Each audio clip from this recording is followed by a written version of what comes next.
Salam Malaysia Medani bersama saya Abang Muasli Abang Abdul Samad dalam Berita Pagi Sarawak edisi Jumaat 13 Oktober. Kita mulakan dengan perkembangan ini. Rakyat Sarawak menaruh harapan kerajaan menerusi Belanjawan 2024 yang bakal dibentang oleh Perdana Menteri Datuk Seri Anwar Ibrahim petang ini dapat menekankan usaha mempertingkatkan akses dan capaian internet di negeri ini. Dengan peralihan ke teknologi digital, kemudahan telekomunikasi dan internet yang lebih baik amat diperlukan dalam semua sudut pembangunan sama ada pendidikan, perniagaan atau sektor sosioekonomi yang lain. Di pinggir bandar, akses internet dan liputan telekomunikasi ternyata masih lagi bermasalah apatah lagi di kawasan luar bandar dan pedalaman Sarawak. Ia antara keluhan yang disuarakan oleh penduduk di Miri. Liputan internet di kawasan Kampung Tunku Daraman dan kawasan perumahan di Taman Tunku dan perkampungan perumahan di Lusut. Liputan internet tidak memuaskanlah memandangkan pengguna kian ramai. Ya, selalu kadang-kadang ada masalah gangguan internet ya. Terutamanya kalau terdapat gangguan bekalan elektrik yang memang 100% memang ada internet langsung.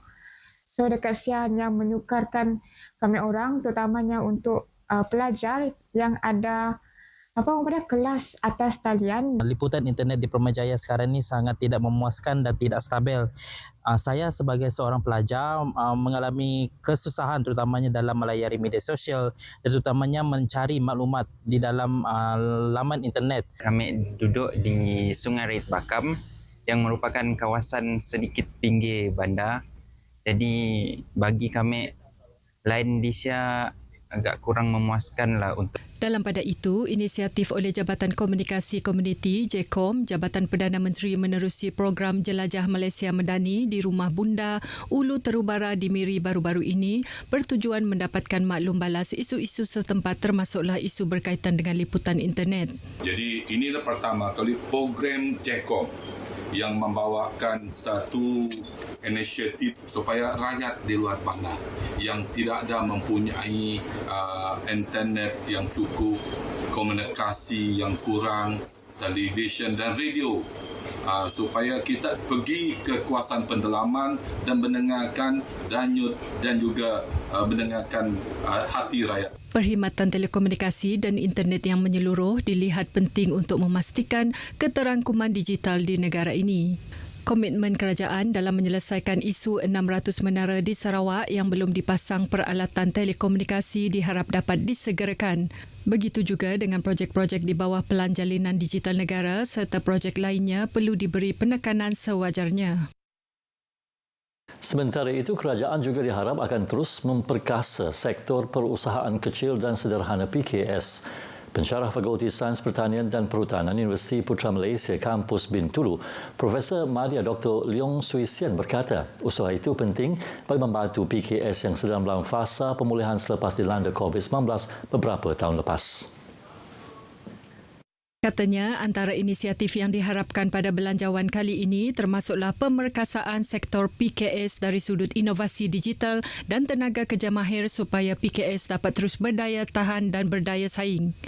Selain itu, PKS tempatan perlu diberikan pendidikan dengan ilmu ekspor bagi membolehkan mereka memasarkan produk keluaran negara tidak hanya tertumpu kepada pasaran tempatan sahaja. Saya juga ingin menekankan ESG, so Environmental, Social, Corporate Governance, so supaya PKS lebih memperkenalkan, lebih tahu bagaimana untuk operasi ESG ini.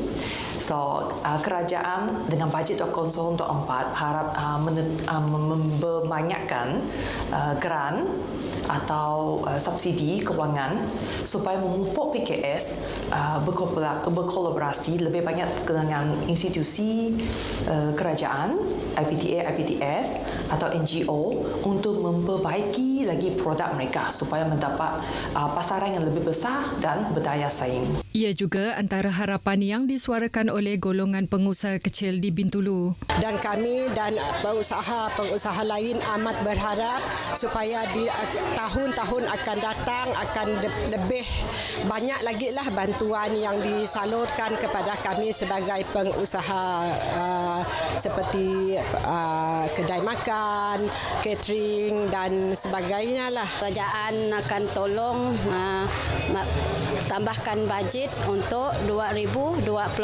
untuk usaha semua rakyat. Peruntukan untuk kami sendiri macam kami mula bisnes sebab kini tu pun kami bisnes kecil-kecilan.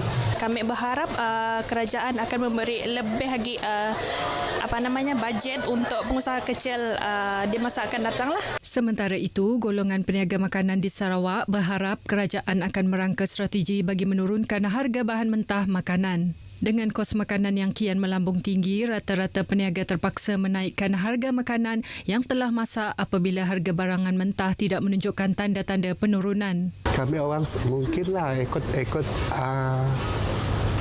kos bahan mentah. Bila bahan mentah yang kurang, kami orang boleh kurangkan harga makanan. Eropah komited dalam menyokong agenda pembangunan pelbagai sektor baharu di Sarawak. Duta Delegasi Kesatuan Eropah ke Malaysia, Michaelis Rokas berkata, dengan potensi Sarawak dalam memacu ekonomi baharu di negara ini, Eropah jelasnya mempunyai kemampuan dalam berkongsi modal kepakaran ke negeri ini. There are many European companies that already are established since a long time here in Sarawak. But also others like Airbus that is working on sustainable aviation fuels. So we are very much looking forward how we can match Sarawak's blueprint with our know-how. Kagum dengan corak pembangunan sumber tenaga baharu negeri ini seperti tenaga hijau, penghasilan sumber tenaga bagi minyak pesawat dan digitalisasi, beliau yakin banyak teknologi boleh diteroka bersama Eropah. Mukalus menjelaskan perkara itu kepada pemberita selepas mengadakan kunjungan hormat ke atas Premier Sarawak Datuk Patinggi Tan Sri Abang Johari Tun Openg di pejabatnya di Kuching semalam. Penglibatan pelbagai agensi di Bintulu dalam latihan cari lamat atau Search and Rescue Exercise Level 3 Maritime Mass Rescue Operation SAREX MMRO telah memberi impak positif terhadap jalinan kerjasama dan kolaborasi antara mereka. Pengarah Maritim Negeri Sarawak, Agensi Penguatkuasaan Maritim Malaysia, Laksamana Pertama Maritim Zin Azman Mat Yunus menjelaskan, pelaksanaan latihan tersebut secara tidak langsung mengukuhkan lagi semangat berpasukan dan tindak balas pantas dan memastikan kelancaran operasi melibatkan sebarang insiden di laut.